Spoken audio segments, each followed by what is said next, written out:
Which case? I'm sorry.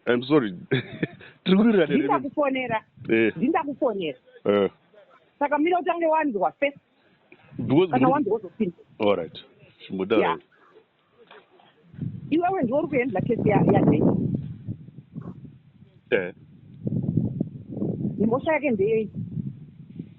Ari kunze akabvisa maposta pa etripusi. Une evidence yacho? Ndinayo.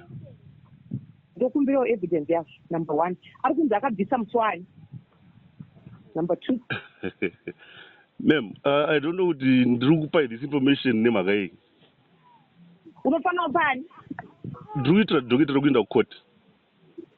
For what business? Une suspect. Iwewe handiti uri assistant inspector pa station apo. I think that's obvious, yes. Mune dokezere rekupiswa kwemusha wa Desi. Rakaitwa law and order gweru tinaro.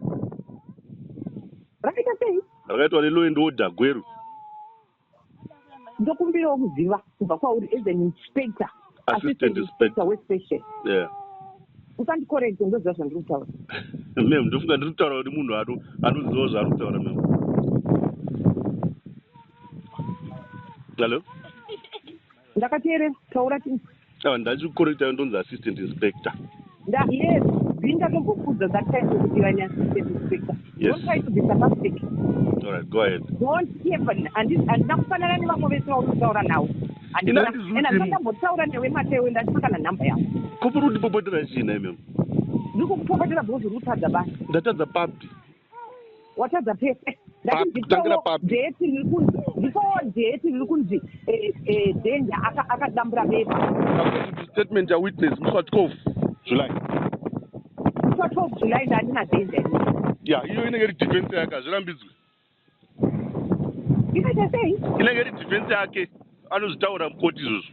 Iwewe sasa assistant inspector na inspector wako nevamwe vese hamugoni kugara pasi kana nyaya yauya kwamuri.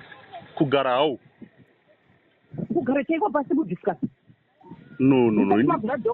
Kana kuti musati mapalo. Saka renyu basa imini pastation apa. Kupa law and order everything. No, I think no, maybe chofara kuti akachaitika ndechoti muzive kuti mandate yangu semupurisa ndeichi. Kune bhuku rinonzi RRB. Ndinocreata mtemo uri kuzvinzwa. Ndinoziva mandate yako ndarika iwewe. You are a stupid idiot iwewe. Ndichadhila newe. Kupedzerana newe mata. My Rwodzi. Oda kutopedzerana newe mata iwewe. My Rwodzi, you don't have to be personal and call me stupid.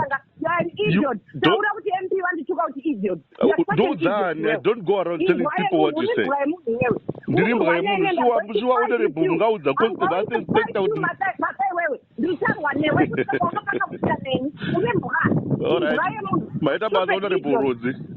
Ngoda kutedza newe iwe ugotedza neni. Handina problem neni kana kawani. Unobva tipo sino wina iwe.